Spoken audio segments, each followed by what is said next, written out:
Hi Mama, you're listening to the Mama podcast. It's Sumaya here, the co-founder of Mama Emmy app. Mama Emmy is the first app to exclusively connect mothers across the Middle East, connect with like-minded mamas and create lifelong friendships. At Mama, we are all about connecting mamas to empower women. So let's join together and make this mission a reality. Today, we're talking about the all-important subject, sleep. I'm joined by the incredibly knowledgeable Claudine, qualified sleep sense consultant, and she has helped over 250 families achieve their sleep goals. I know this was a topic that I needed support with, and so I was really excited to bring this episode to you. Have a chat with me. I know this will be a super valuable one for the listeners. Thank you for inviting me. I really appreciate it. I think your story is really interesting, and how you actually managed to get to becoming a sleep consultant is a really interesting story. And I would love for you to sort of share that with us, if that's okay with you. Yeah, of course, no problem. So my son was born in Doha in 2014, and when I met my husband, he had already had 2 children in his previous marriage. So I honestly thought I was marrying a parenting expert. Not to say he's not a parenting expert, but I really felt like I was marrying someone who knew exactly what to expect and anticipate. And so I was pretty relaxed about finding out what it was going to be like once the baby was born. I focused a lot on how I was feeling during my pregnancy and taking care of me, but I didn't really look ahead to when my son was born, how I was going to take care of him and the challenges that might present. And I also was 39 when he was born, so I was fairly happy that I'd had a full and exciting life up until that point. So I was really willing to give myself over to being a mother and to sort of doing whatever the child needed from me, which is all great and fine, and it kind of aligns with what some people would describe as attachment parenting. And I certainly identified with that quite a lot in the early years of my son's life. So I was breastfeeding, I was co-sleeping, I was responding, I was very, aware of kind of the sensory type of activities that is suggested for babies, without potentially spending an awful lot of time on self-care, but also without necessarily recognizing the importance of something fundamental to our well-being, which is sleep. So as a result of being so responsive, it was more like the baby was deciding what was needed as opposed to the parent. And obviously, as an adult, I've got a much better handle on what's important than a newborn baby. I'm not saying babies don't know what they need, but in terms of the wider world, babies are obviously not in a place to be clear on all of the things that we as human beings require to live well and to live healthily. So fast forward 2.5 years, my husband and I were in separate rooms. We had tried all kinds of things to encourage our son to sleep through the night. And the reality was that he had no good sleep habits, or no independent sleep habits. Good and bad is not great words to use to describe the circumstances, of course, but what people would describe as good is what I would describe as independent. So he needed someone there. He needed someone there at nap time. He needed someone there at bedtime. He needed someone there through the night. He was still being breastfed at 2.5. So if I was nearby, it would be that. If his dad was nearby, it would be some form of physical comfort. And the reality is we were all exhausted. Joseph was absolutely under the target of sleep for his age. And it could not carry on in our home for any longer. So having Googled sleep training or sleep healthy sleep to death, we decided to hire a sleep consultant because we wanted hands-on help, and we lived in Abu Dhabi at the time. We managed to find a lady in Dubai who helped us with our sleep training journey, and it was quite literally so transformative for us as a family. It was like a miracle. It descended on our home. My husband and I were back in our room. My son was in his own room. Just things like my son outgrew 2 cots before he ever slept in them. That's how little time he spent in his own bed. And between the time in which we embarked on sleep training him, within a month, I was on a plane to Florida to retrain to be a sleep consultant, because I just knew I had to bring this experience and this opportunity to sleep well to other families. And at the time, because we lived in Abu Dhabi, I knew there was nobody else in Abu Dhabi offering that, because we had hired Our Lady from Dubai. And so I knew there was a lot of families in Abu Dhabi that would benefit and that needed this, because I was talking to anybody who was stood still for more than 5 seconds. How does your child sleep? What do you do? How do you get them to sleep? Why is it working for you, not working for me? Why am I failing at this and you're succeeding? I was analysing and interviewing anybody who was a parent with a child, whether they were younger or older or same age as my son. So it was, I was kind of not obsessive, but I was very absorbed by it as a subject. And once it had been resolved for us, and it was so amazing to have that experience, I just wanted to, as I say, give that gift of sleep to other families. So I got on a plane to Florida. That was the last day that I breastfed my son. I had to leave the country to wean him off breastfeeding, which again sounds quite radical, and in hindsight probably is, but I've been in a lot of mums' position, and I know what it feels like to be both at a loss of how to handle things and what to do, and therefore am also well placed to help them with their journey to get the outcome that they want and deserve. So you actually touched on quite a few very important points during that sort of explanation of how you managed to get to sleep consulting. So I will take you back a few steps, if that's okay with you, and ask you a few questions, and maybe if you could sort of share. You explained that you were struggling with sleep with your son, and it was 2.5 years. And I know from you've sort of mentioned that the longest period of time you actually managed to sleep during that 2.5 years was 5 hours, which is incredible to think that you managed to get through 2.5 years on like the biggest chunk of sleep was 5 hours. And so you must have felt pretty exhausted. Do you remember how you felt back then, or is that sort of a distant memory now? So my son's 5.5, so it's just over 3 years ago. And although the real feeling of it isn't there, because I sleep really well now and so does he, the actual reminders of the experience are still quite real. So that 5 hours was one time only. Okay, that was one night of 5 hours. Every other prior night, it would have been every couple of hours or every hour or every 3. So that was and that's why I know that, because it was so relevant. It was like this one night of yay, 5 hours, wow, But that also means he only ever got 5 hours, in one go. And that's why it's still quite real and raw, because,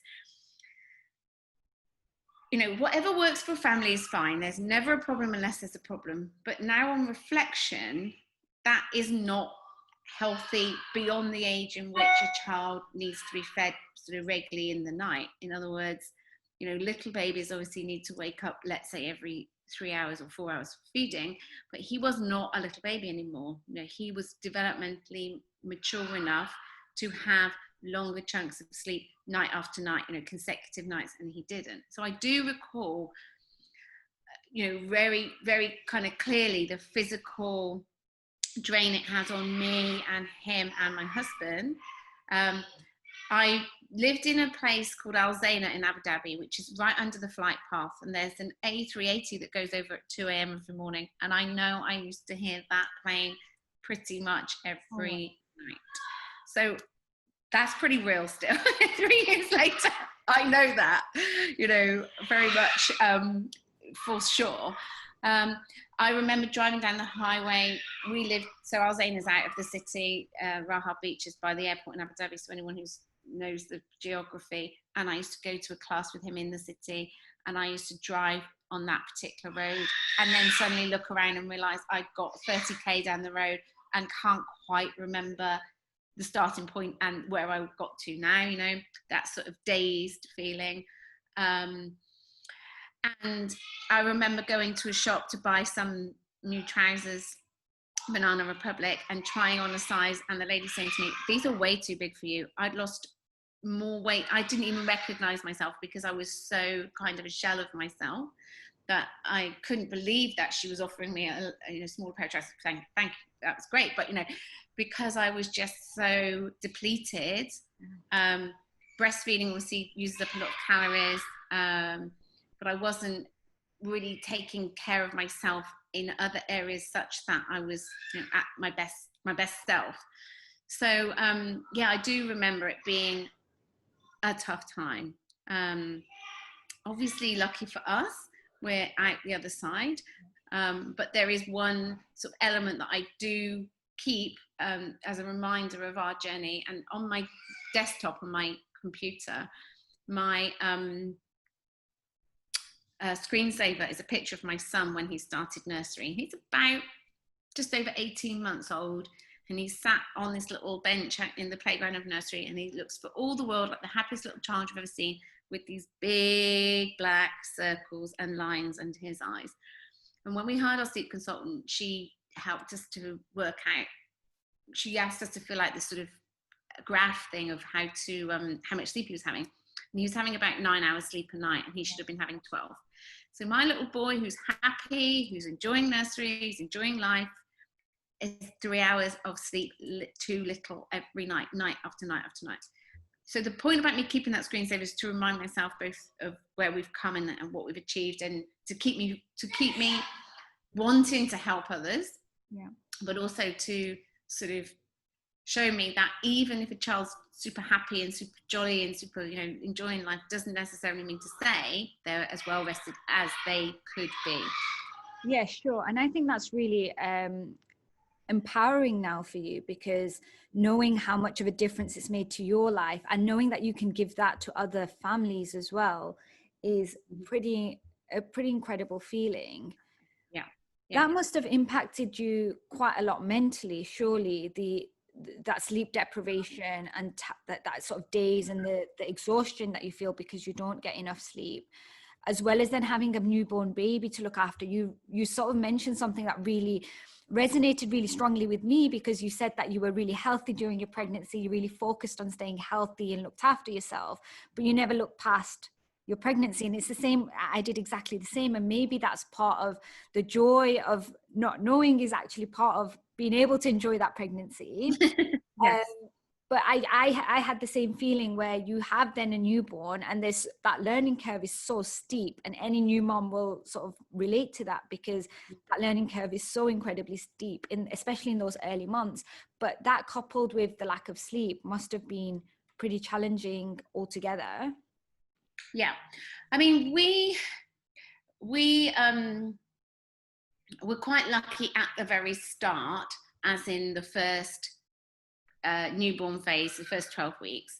I mean, he was co-sleeping with us, and as in 3 of us in a bed, and my husband still managed to get up and go to work every day. So that part, I think, was sort of okay, and the flush of love. And I was lucky. I didn't really have any baby blues or PND, so I was really able to enjoy and appreciate him for the first few weeks.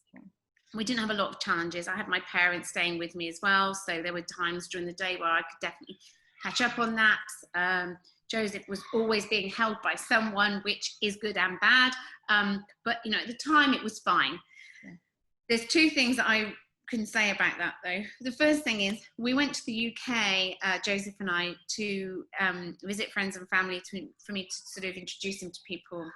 And we came back, and my husband said, "What happened? It's like you broke him while we went on holiday, or you went on holiday." It was like a different child I'd come home with, because he had gone from sleeping quite well to no longer sleeping at all well. And that was basically the 4-month sleep regression, unbeknownst to us at the time. The second thing was, I was diagnosed with PTSD he was about 10 or 11 months old. So I'd had a pretty traumatic birth. And so the first 3 months of his life, where I was in this flushing period, was great. But then once his sleep deteriorated, my PTSD started to become more and more noticeable, particularly to my husband, because my sleep was deteriorated, of course. And I was just really quite I mean, I mentioned about being a shell of my former self, just almost zombie-like in the way that I would just do things. And it wasn't that I wasn't able to be loving and giving to my son, but what I'm saying is my husband was telling me, you are not you. You are not the you that we know, and the best version of you. And what I do want parents to know and understand is that we don't get a badge for being sleep deprived. We don't get an extra gold star or something else to say, you've suffered, therefore you're a better parent, or a parent that needs extra acknowledgement. We all do the best job that we can do, but we can never do the most optimal if we're sleep deprived, because we obviously as an individual are ourselves therefore depleted, and so consequently we're short-tempered, we don't make good choices, we don't feel like we're able to engage in the way that we'd like to do, or we'd like to. So it's such a fundamental element. So I really feel like sometimes mums get this sort of message that, oh, it's very natural for children to wake up in the night, or it's very normal for children to want to be near you, or it's very normal for your baby to need to feed.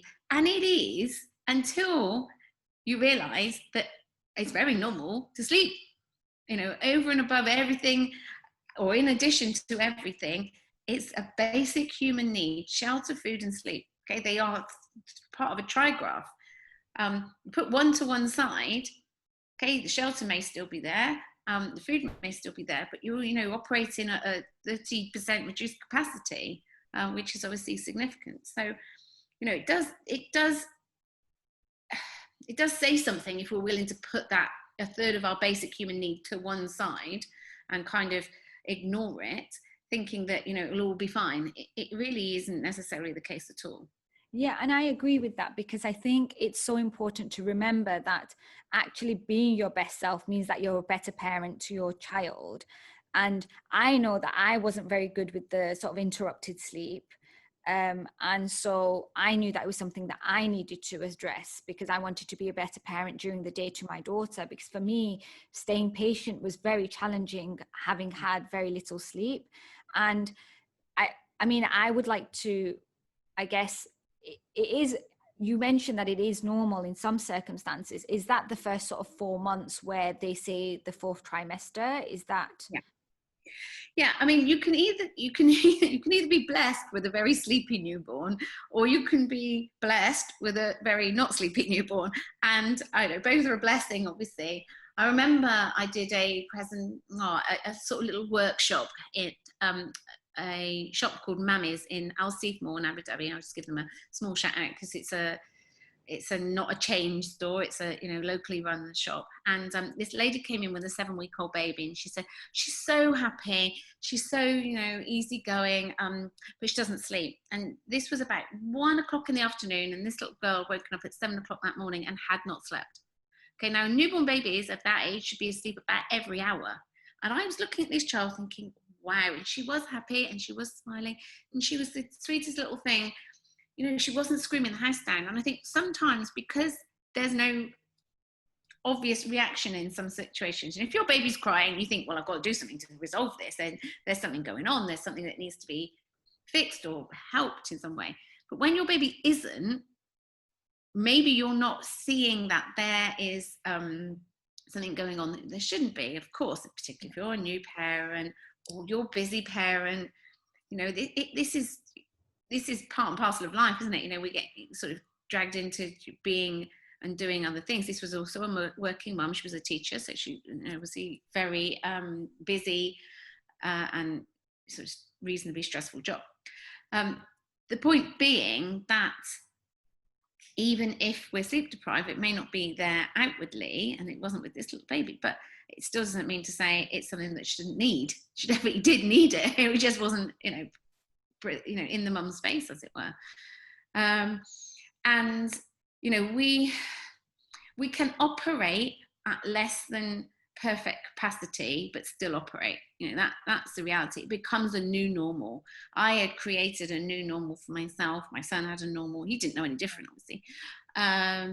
But like you say about patience, was I as patient as I could be? Was I, being as as enthusiastic about doing certain things with him as I could be.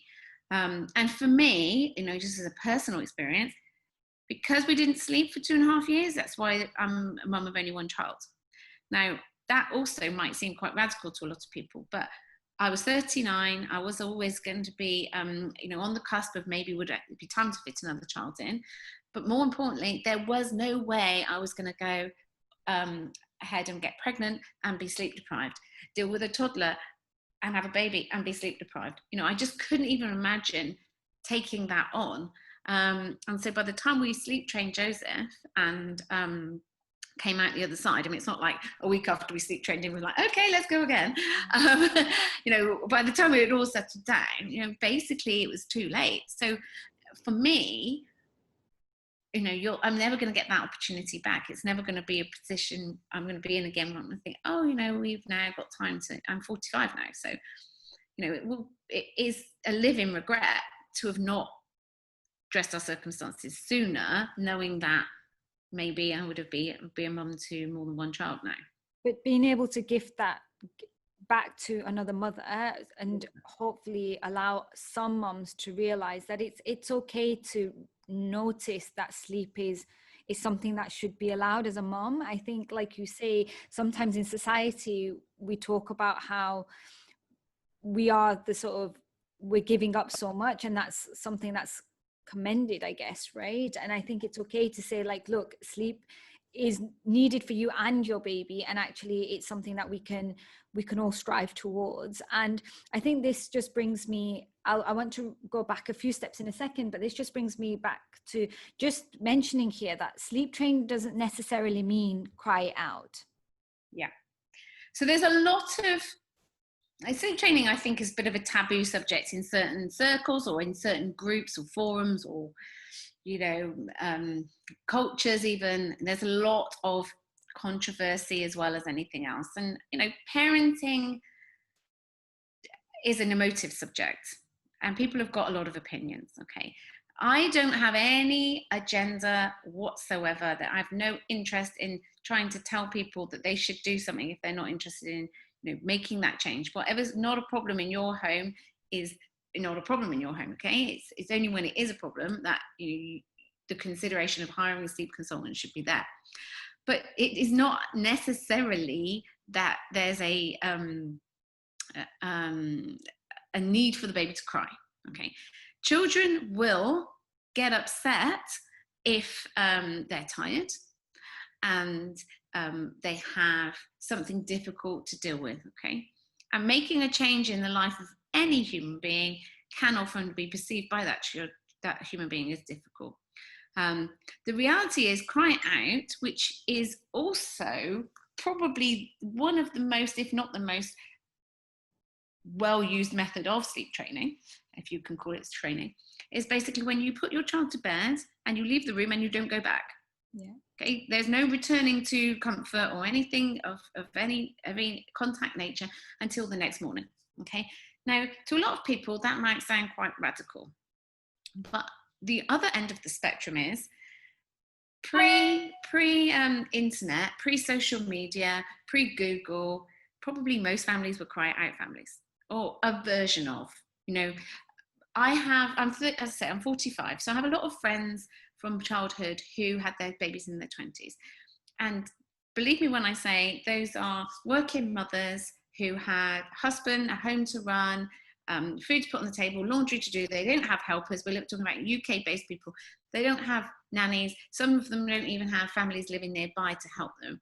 When their babies were put to bed at night, they were put to bed upstairs. They went downstairs. They had to get on with the chores, have a relationship, do whatever they needed to do. They weren't sat outside their children's door on the landing or holding their hand or, doing all the extra things that we're doing now. I'm not saying that they were, purist cry out in terms of didn't go back in the room for 12 hours, but they could only respond based on their available time at that point in their life. And those children are all fine. Okay, there is nothing wrong with those children. They're not emotionally scarred. First, they don't remember it, by the way. Children don't remember it. The parents aren't particularly emotionally scarred, because I've spoken to them about this at length. But, it was all that was being done then. they didn't have any influential elements. So since we've got a world in which technology is right there in front of us, and there is something to back up any opinion or any viewpoint or any style that you like. If you Google attachment parenting, of course there's pros and cons, but if you want the pros, you'll just seek out the pros, which is what I did. You know, if you only want to find something to back up flat earth, then it's going to be there. Okay, so what needs to be borne in mind is there is a way that suits you. You just need to seek that way out. But crying is not harmful to babies. Babies are born to cry, essentially. They do cry. On average, babies cry 3 hours a day. You know, that's a factual average. Colic babies cry 3 hours a day, 3 days a week for 3 weeks. Okay. So, you know, if crying was so harmful, there would be very, very, doctors concerned about colic babies. Well, they're concerned, but they're not concerned about the crying. It's not the crying that concerns them. It's the why have they got colic, you know, as an issue. And since colic is not actually definable, apart from the amount of crying, you know, what doctors don't know is what is colic. They're not spending a lot of time worrying about the actual colic, about the crying. They're actually trying to figure out what's causing the crying. So the crying is like the output. It's not really the issue. So I don't want people to think that all sleep training is about crying. But what I do want people to recognize and realize is that crying out is just one way, and it's really moved away from popularity since we've had, you know, as I say, the access of technology readily available to us. Nothing wrong with it if that's what people want to do. It's not what I use, because my view is if you want quiet out, you don't need a sleep consultant. You just need to shut the door and walk away. However, what I also say to parents is, you know, try to recognize that crying is very normal for babies and they have no problem doing it. We don't love to hear it, but babies have no problem doing it. I guess it's just their way of communication, right? Until they can actually vocalize what they're thinking, which is quite far into, it's what, 2.5, 3 years old when they can actually truly communicate. So it's just their way of communication. And I think I think it took me a while to come to terms with that, because I think as a mother, it really sort of, as soon as you hear your child crying, you just want to do something to stop them from crying. But it's a survival instinct, isn't it? It's to protect your baby. But we're no longer in that kind of environment where we need to protect them instantly, or at least respond to every cry, because it's just their way of communication. Exactly. I mean, look, there's a number of elements. If you're breastfeeding and your baby's really new, it's quite a hormonal thing. You know, if your baby cries, so your breast milk can, you know, come in. Okay. I remember I was in a car with a friend and our babies were born within 2 weeks of each other. My baby cried and her milk came in. I mean, it's literally primeval in the sense of the actual reaction to your body. But of course, when your milk comes, there's a hormonal change in you. And so you feel it. And so you think, yeah, I must react. That is essentially a human nature element, like you say, the survival part. Well, we're no longer living in caves, so it doesn't really apply. As you say, it's communication before they can speak. It's still used beyond the time in which they can speak as their main method of communication, because of course it's familiar, it's comfortable, it's natural. It's never about the crying though, it's about something else, and the crying is like the output. The thing I think that is the problem for us now as parents is, one, society. You hear a crying baby, you think, well, why isn't that parent making that making that stop, do something about that? And the second thing, as adults, we only cry usually if there's something very seriously wrong, and often when we're sad. Babies don't cry when they're sad. Babies aren't really sad. So if you think about it, if my son will cry and tell me he's happy at the same time. He's not sad, therefore he's crying. So my job is not to therefore make him happy or worry about the fact he's sad. But because as adults, we typically cry when we're sad, we relate crying to sadness. So we think, oh my gosh, my baby's sad. I need to do something to make them not sad. Right. Likelihood is they're not sad, though. It's not about sadness. And that's very challenging to wrap your head around. Like you said, Samaya, you know, it does take a while to reconcile. It's about figuring out, why are they crying and what can I do to help them with that? Yes. That's what sleep training identifies for parents. Okay, let's figure out what this crying is about and then deal with that. Not to be too bogged down in the crying. The other thing to say about crying, and you know, I'm quite passionate about this, because babies do need to cry often, because crying forms a number of different types of serves a number of different types of elements for babies. Apart from communication, it's also, there are toxins in tears, so it's like an offloading of toxins. Right. It's also pent up frustration or pent up emotion. So when you hear about terrible twos, just as an example, terrible twos, I think 2-year-olds get a really bad rap, because all you hear is, oh, they had a meltdown here, or oh, they lost their mind over a blue cup, or my child just can't do anything without throwing themselves on the floor and having a tantrum. The thing about when they turn 2 is they start to realize the hierarchy of the world, and they start to become aware of their position. But they also have to sort of get to an age where they are taking on more. And the problem is that they may have a number of different experiences throughout the day that's new to them and that they have to manage. So when they lose their mind because you gave them the blue cup, they haven't lost their mind over the blue cup. They've had 5 previous experiences, particularly if they're in daycare or nursery. You know, they were playing with a toy quite happily, someone took it away. They spoke to the helper and said, you know, I'm upset, and the helper said, don't worry, here's another toy. What? You've invalidated their feelings. You gave them a sandwich, they wanted a cracker, you know, but they can't communicate because they can't tell you what they want to eat. You know, they're being fed all the time through our choice. They wanted to wear a red t-shirt, you gave them a blue. By the time they've got to, you know, having a blue cup when they needed a green cup, it isn't just that, it's all the things that went before them. And so for them, they need to let it out. You'll see toddlers cry and lose their mind, and 10 minutes later be happy and, you know, cheerful and, you know, running around the place as though that never happened. That's an offloading of the toxins of all of the pressure of the previous experiences. And it's terrible twos because they're experiencing the world at 2 in a different way to previously. Then they get through it and they move on to the next developmental stage, which obviously creates its own challenges. But for them, crying is a way to release that pressure valve and then go about their day. It is not, I mean, we don't want our child breaking down in the middle of Carrefour, obviously, but apart from that, they need to work through it. Otherwise, it's just going to become rage. And, you know, that's not better. Sure. And I guess then the crying, when you are adjusting their routine, is similar, because they are just communicating that there's a change and they're trying to understand the change and maybe make those new neural pathways that need to be formed. Exactly. I mean, the way I explain it to parents right now, in the last 3 months, especially UAE parents, in the last 3 months, somebody has decided that we're not allowed to leave our house. Okay. Now, on the day that happened, believe me when I say I was not the happiest person I've ever been. Okay, because as soon as someone tells me that I can't do something, I absolutely want to do the thing that they could tell me I cannot do.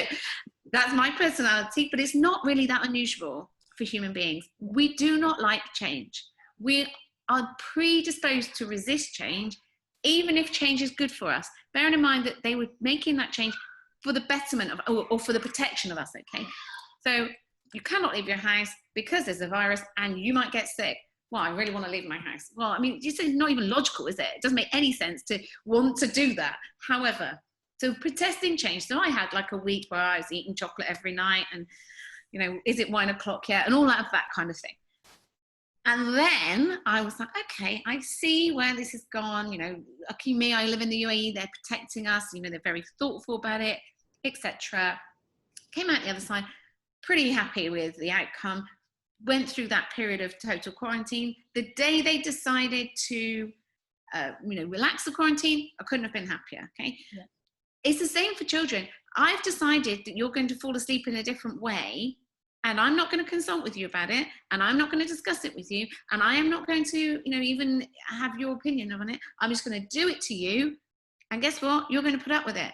Obviously, if you're 4 months, 6 months, 2 years old, 6 years old, for you, that's a change that's imposed upon you. Therefore, it's quite natural to push back against that change, and children, as a natural reaction to things, will cry. Okay, but it's measured.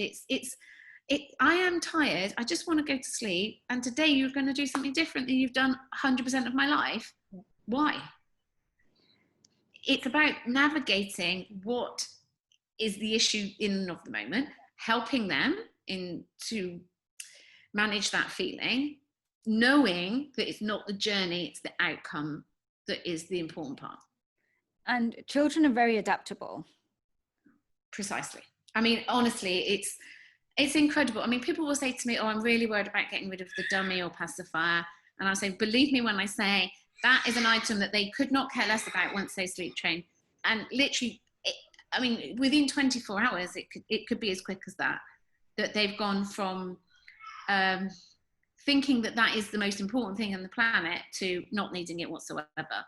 Children are adaptable, and children take information based on what their parents deliver to them. So if you deliver, this is your new bed and it's really super comfortable and you're going to have a lovely sleep in it, they will be fine. If you deliver, oh my goodness, are you going to be okay? Oh, I'm worried you're not going to sleep very well on this bed tonight. I wonder if I should do something to compensate for the fact that I am worried that you're not going to sleep very well. Guess what? They're not going to sleep very well because they've seen the anxiety in you about this bed, and their immediate reaction is, Mummy's not very happy. Mummy's worried, therefore I should be worried. Mummy's, concerned, therefore I should be concerned. They read body language better than any other age, because if they're not verbal, they have to communicate in other ways. So they know. I say it to people, they can smell it. They know. There's no doubt. If you're calm and relaxed, they know. If you're not calm and relaxed, they know. So it's really that you have to be fully, as a parent, as a mother, you have to be really sort of fully invested in making the change for it to be a successful outcome. Well, yes and no. What I say to parents when I have initial call with everybody who contacts me about should I be sleep training my child, or I want to sleep train, or however the sort of introduction that they make to me is about what's going on. And what I say to them in that call is, in the 3 years I've been doing this and the 250 children I've worked with, I know exactly what, based on your child's age, is they need, and I know how to get you there. Okay, and I can give you information, advice, support, experience. I can, really hold your hand through the process and make it work for you. But I cannot give you the commitment, because I am not going around the UAE putting babies to bed. No, I am imparting advice and guidance and knowledge on parents, and then asking them to follow through on that with my support, with my input. But the reality is, at 9 o'clock, I turn my phone off. And so if their child wakes up between 9 p.m. and 8 a.m., they are dealing with that, even though I've advised them how. Yeah. So if they decide at 2 a.m. to not do what I've said and to do whatever they've previously done, which is not for me to tell them that they shouldn't, what I know there is their commitment for change is quite low, and it's not the time for them to embark upon this. What that means is that, either they're not ready or they weren't expecting it to be the way it is. Now, as long as they are committed to making the change and seeing it through, we can carry on the next night and the next night. But genuinely, for example, just to keep it really simple, if you've breastfed your child to bed every night for the last 12 months, and I say to you tonight, you're not going to do that, and you do, it normally indicates that actually you're probably not ready to stop breastfeeding your child throughout the night. And that's totally fine. I wasn't ready until my son was 2.5. But what I'm saying is that I can't make you be committed. So as long as you're committed, I can motivate you, I can support you, I can help you, I can really reassure you, as I say, throughout this journey. But the commitment element, as in the starting point, the conscious decision that you want your child to fall asleep without breastfeeding, has to come from you. It's not for me to persuade you should. There's many statistics out there that can tell you that, and that's, whether or not you've decided that is totally your decision. So that you mentioned something really critical there, breastfeeding to sleep, which is one of the things, if you are sort of working to sleep training your child, is to move the feeding to an earlier time in the evening. Yeah. So could we just touch on some techniques or some tips for bedtime that really help get your child ready for sleep? Because we all know how important it is for a child to sleep. I think by this point, I think all parents will know that sleep is important to a child for their developmental sort of well-being and just their emotional well-being as well, because they need good sleep as well to be able to regulate their feelings, emotions as well. And So I think we're all sort of sold on that, but sometimes it's the routine can have a big impact on how your child actually falls asleep and how well they are able to fall asleep, and then they're getting the timing right as well. And I know the timing obviously is different for every parent and every sort of family, and that will depend on the age of the child as well. But I think the routine pretty much is similar through the sort of the age of the child. Is that right? Yeah, I mean, the thing that you want to be mindful of with regards to what a routine is. A routine is a signpost or a signal or an indicator to a child that the next thing that's going to happen to them is they need to wind down and get ready to go to sleep. And by wind down, I mean relax. So studies have proven that the human brain needs to be relaxed in order to fall asleep. So as adults, if we've got lots of things running through our mind, you know, what we're going to do tomorrow, how today went, have we got bills to pay, and all the kinds of elements that can take over when we're lying in the dark, we're not going to fall asleep until we've dealt with that, you know, until we've put that to one side. For little babies, obviously they don't, or you know, children, I'm talking about a range of children aged from, let's say, 0 to 10 years old. They don't obviously have those concerns, but somewhere in amongst those age ranges, there's different types of anxieties, let's say, that can prevent sleep. Yeah. Depending on the age will be a different type of concern that's going on in their mind. If you've got a routine, what you're doing is you're signposting to the child, okay, along this path, then one of the things that's going to happen is you're going to be put into bed, and that's where sleep happens. When you've got a child, let's say between 0 and 5 years old, in other words, newborn and 5 years old, the ability to explain to them what sleep really means is pretty much nil. As in, when I talk to you about sleep, I'm not going to assume, but I'm going to just give you a best guess. What you probably think is lay down in bed, shut eyes, be still, it's dark, it happens. Okay, that's pretty much what happens to an adult. Children don't even know they need to shut their eyes.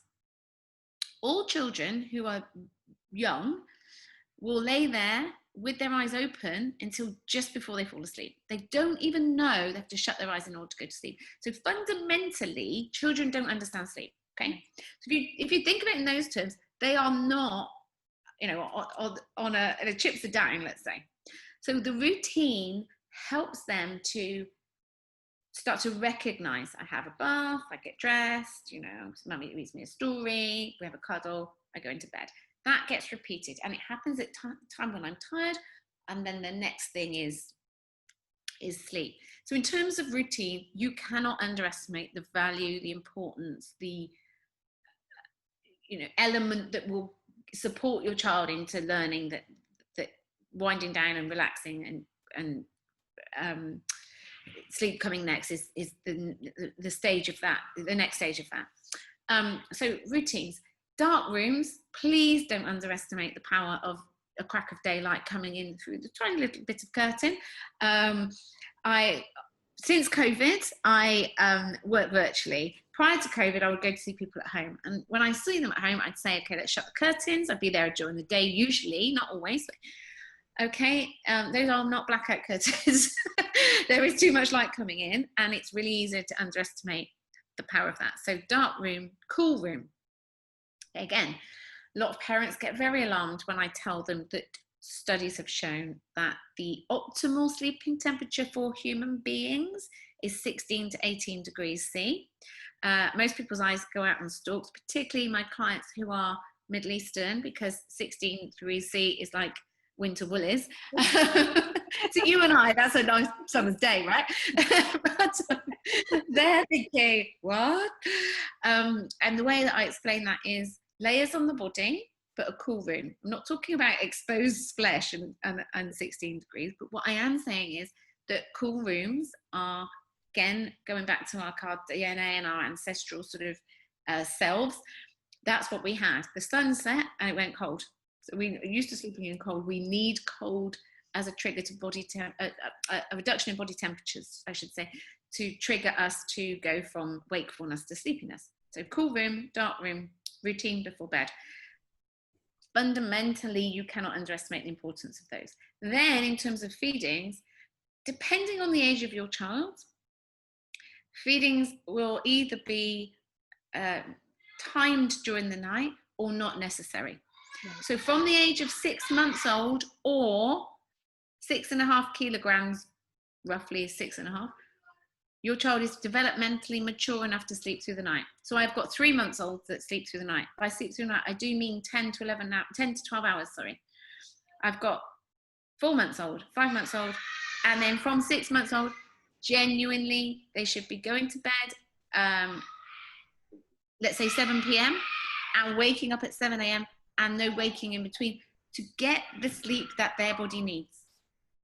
Okay, and when some parents think, oh, but my 8-month-old is still feeding 3 times a night. I have a child who's feeding 4 times a night, 18 months.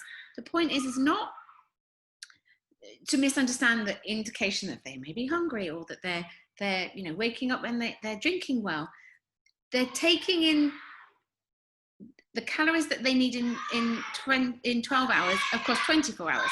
So the 12 hours that they're awake during the day, if anyone can hear my son in the background, the calories that they're taking, that they should be taking in the 12 hours of wake, they're taking in over 24 hours. So they're not taking in enough during the daylight hours, basically. When they stop taking in their calories overnight, they will increase their daytime calories. So their solids intake will be more enthusiastic. Their milk will be drunk more quickly. And a well-rested child will always be more enthusiastic about consuming calories than a tired child. So when you have children that on for a couple of seconds and off again, especially breastfed babies, or don't finish their meals, those are babies that are lacking in enthusiasm for eating, either because they're tired or because, as well as being tired, they get calories overnight when they're developmentally mature enough not to.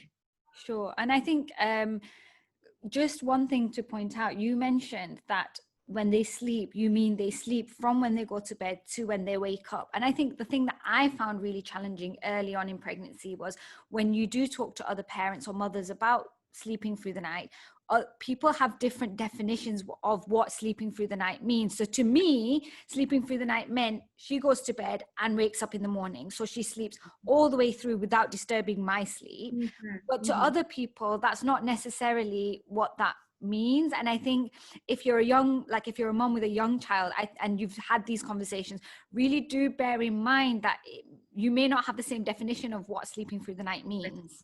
Precisely, exactly. And this is classic one with cry out. A lot of people misdefine cry out, same with sleeping through the night. So what I would describe as sleeping through the night is, and it will vary a little bit from within the age range, but as you say, when they go to bed, the next time they wake up is morning, as in they leave their bedroom, and they will inevitably, like we all do, wake up or have some wakefulness periods throughout the night, but you won't know about it because they are able to put themselves back to sleep. Just like me, when I wake up in the night, I'm not tapping my husband on the shoulder saying, can you pat me back to sleep? It is absolutely my ownership of my sleep.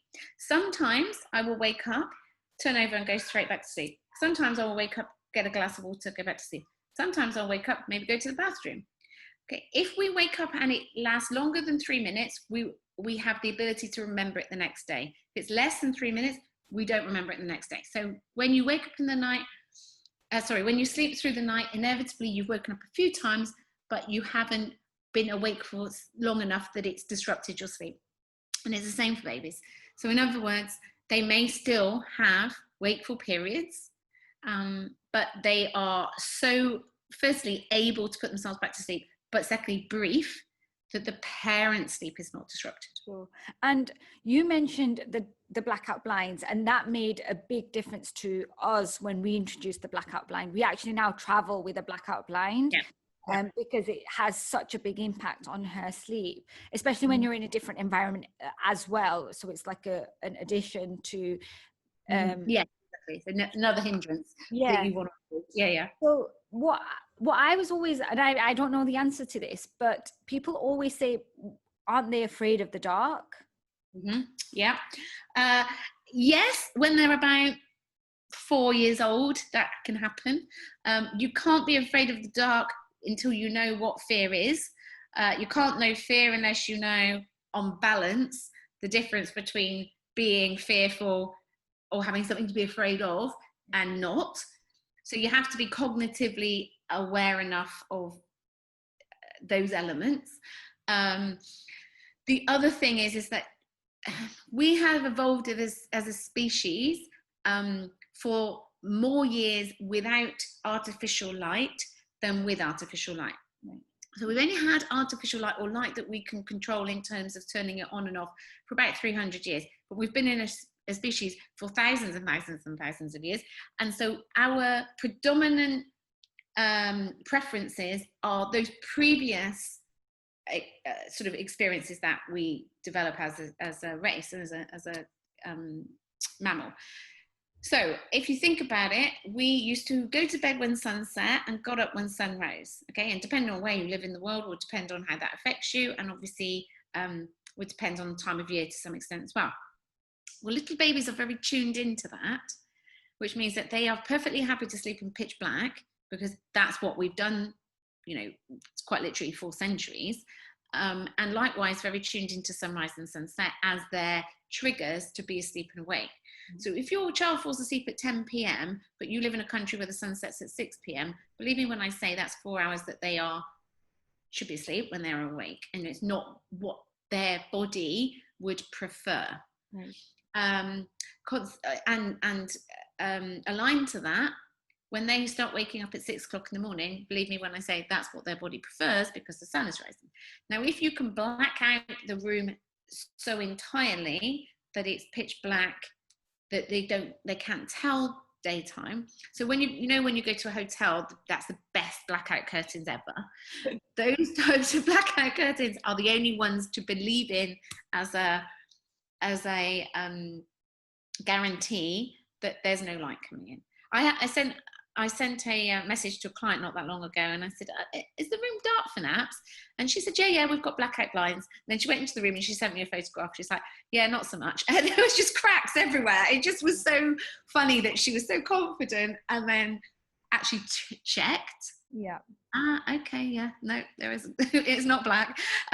Because you and I can fall asleep in daylight because we know that we want to be asleep, but because they are so tuned into daylight and so young and so unaware, that would be disruptive enough. It can often be a small thing that can be a big deal. So going back to something you said about the breastfeeding, okay? I don't ever ask parents to wean or mums to wean. It's not for me to decide when they should stop feeding. But what I am saying to parents is, if your child is falling asleep through that, we need to move that. So like you say, it would be at a different time in their bedtime routine, usually prior to the bath. So then there's a big long gap between, firstly, when they were fed and sleep, but also other things going on to separate out a feeding to sleep association. Again, it would depend on the age. Usually that's appropriate beyond 3 months. And it's appropriate beyond 3 months and older when a child, as I say, is developmentally mature enough to sleep through the night. I'm not asking parents to stop night feeds when the baby isn't ready enough from a size or age point of view. Obviously, that's not appropriate. But babies can fall asleep independently at night, have feedings overnight, and still fall back to sleep independently. Doesn't stop. It doesn't mean to say that they can't learn, even if they're babies that are being fed through the night. So those are not mutually exclusive, you see what I mean? Yeah, that's really interesting. And I've got so many more questions to ask, but I know that we'll just keep talking and talking and talking. So I think, I've got you've given us some really good insight, and I'm sure the listeners will take away a lot of information from what we've talked about. But if they do want more information, I know you share a lot of blog posts on your website as well, which are really informative. So I'll share all your details in the show notes, but where's the best place to contact you and get in touch with you? Yeah, so my website is sweetdreams.consulting. I have a Facebook page, which is Sweet Dreams Baby Sleep. And either of those have my email address and phone number listed, or obviously you can message me through that. If anyone wants to reach out to me, letting me know that they came via this podcast, your app, that kind of thing, I'm very happy to offer a 10% discount on any services that they choose to hire me for, if that's appropriate for that family. But what I always say to people is, I always offer first initial free of charge phone call to help understand what's going on and what the objective of the parents are, to make sure it's age appropriate and something I can actually help with, but also for the parents to get a sense of me and how I work, and if I feel like the right fit for them.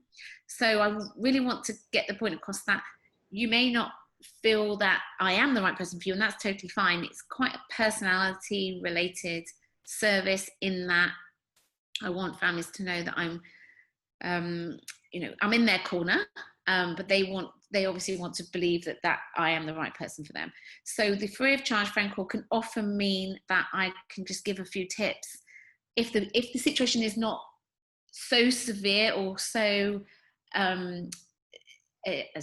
challenging. They just want a few kind of ideas. Then I'm very happy to have a free of charge call to just point them in the right direction. And if that's enough to get them off on the right track to resolving their child's sleep without needing to pay for that service, that's perfectly fine by me.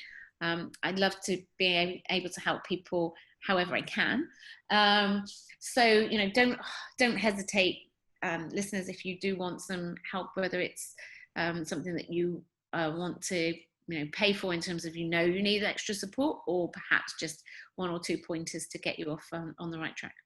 That's amazing, and thank you so much. That's so kind of you to offer the 10% off. I will definitely add all your details into the show notes, so a place where it's easy for the listeners to find you. And I just want to thank you again, and I hope that we can do this again at some point. Maybe talk a bit more in detail about some of the other things, because I know we've only sort of touched the surface. Yeah, I mean, it is a big subject. Obviously, we are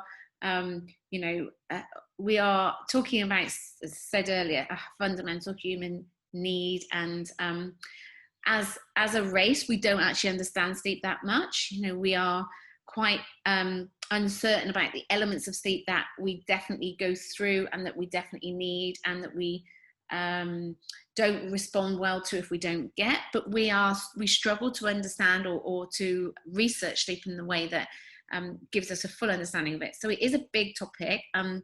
And yeah, I would be happy to come back on and offer more help and insight. I'm always learning. I'm reading books and listening to audiobooks about sleep pretty much daily. So I'm always learning, and therefore I've always got more to share. So if the time is right for you, Samaya, in the future, then I'd be happy to.